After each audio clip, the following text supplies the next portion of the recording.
Hi, I'm Tim. Welcome to our channel, and thanks for logging on. If you enjoy these videos, do me a favor and subscribe to our YouTube channel right here at Watchbox Reviews. I would really appreciate it, and I promise to update daily. If you love this watch, you could see it and you could purchase it on our website, thewatchbox.com.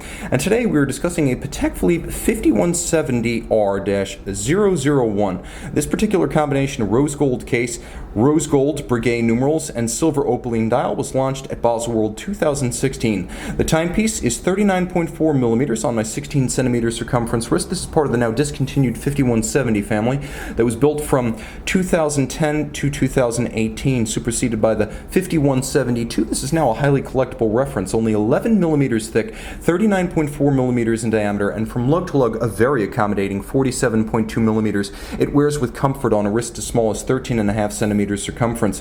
The spacing between the lugs is a modern, proportional, broad, and nicely stanced 21 millimeters. Let's take a quick look at the accessory set here. You have a beautiful rust red or muddy red Patek Philippe semi-gloss large rectangular scale alligator leather strap. Now the strap features a monotone stitch of sort of sheer edge construction showing you the layers of leather used, and then there's more natural calfskin on the underside. This is a new Patek Philippe factory strap. It has not been gouged. There are pull tab spring bars, take note, on both sides, so you can remove and refit the strap without any tools if you want to clean or just change the shoes. There is a full deployant clasp, all of high polish in rose gold, with a filigree or wire style buckle, single fold, offering security against droppage while donning or removing at bedside.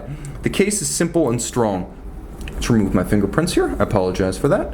And you can see that it's defined by the belt line, that is the lug-to-lug span that runs through the mid-case. It's a slender, graceful, and vintage-inspired form with a handsome taper to the lugs. They have a fluid, almost organic look to them. There's a vertical portion to the bezel, and you can see that the case back is set back somewhat. So when it's on the wrist, you don't actually see it. The watch looks thinner than it is.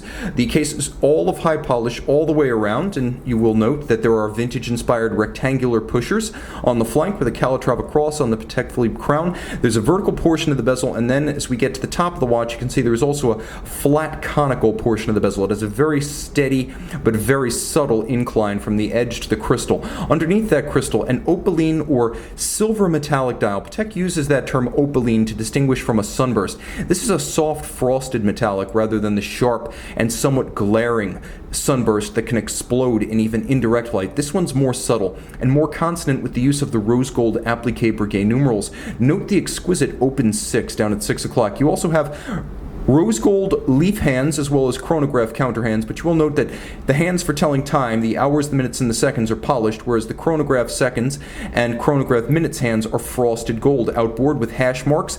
There is a railroad style track for reading the minutes as well as chronograph seconds and fractions of second. Note one of the characteristics of the manufacturer caliber 29535 family of movements, it's that the register pinions are actually slightly below the cannon pinion at center.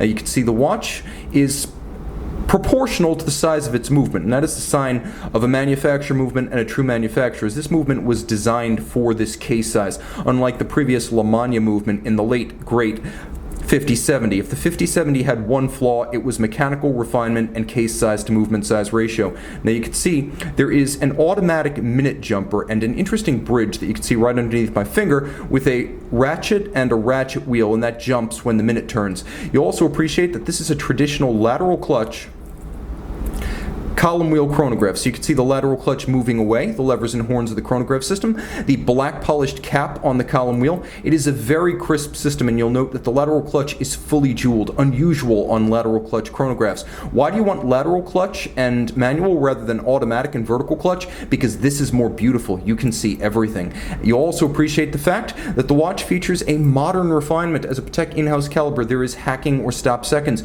You can see a Gyromax style Patek Philippe distinctive free-sprung balance. The Gyromax, Patek's invention from roughly 1950, still going strong, allowing the watch to be shock resistant and to take and hold a regulation in a chronometer busting 6 positions. There's a handmade Breguet overcoil hairspring that helps the watch keep excellent time in all 6 of those positions. Beaten away at 28.8, this movement features a 65-hour power reserve. Why would you want a watch that is manually wound over auto? People always ask me. Again, because of the beauty of what you ultimately get. Let's move away from the camera, focus a little bit. give ourselves a bit more aperture and light. Now you can see that there is incredible depth to this movement with a gleaming anglage on the edge of every chronograph lever, the lateral yoke, all of the bridges, all of the jewel and screw sinks are similarly mirror polished. Cote de Genève perfectly aligned across the bridges with an engine turned perlage on the base plate. All of the chronograph levers as well as the yoke are steel with satin top and beveled edges, and all of the screw heads are not just black polished, but their slots have been chamfered, their circumference has been chamfered, and if you were to pull the screw out underneath the stalk, the pilot or the bottom tip of the screw has been mirror polished. Yes, it's that good, it's that intense. This 33 jewel movement is protected down to 30 meters, so it's not an aquatic watch, but then again you have an Aquanaut or a Nautilus for that, right? Of course, you can see and you can purchase this now discontinued Patek Philippe 5170R-001 on the watch box.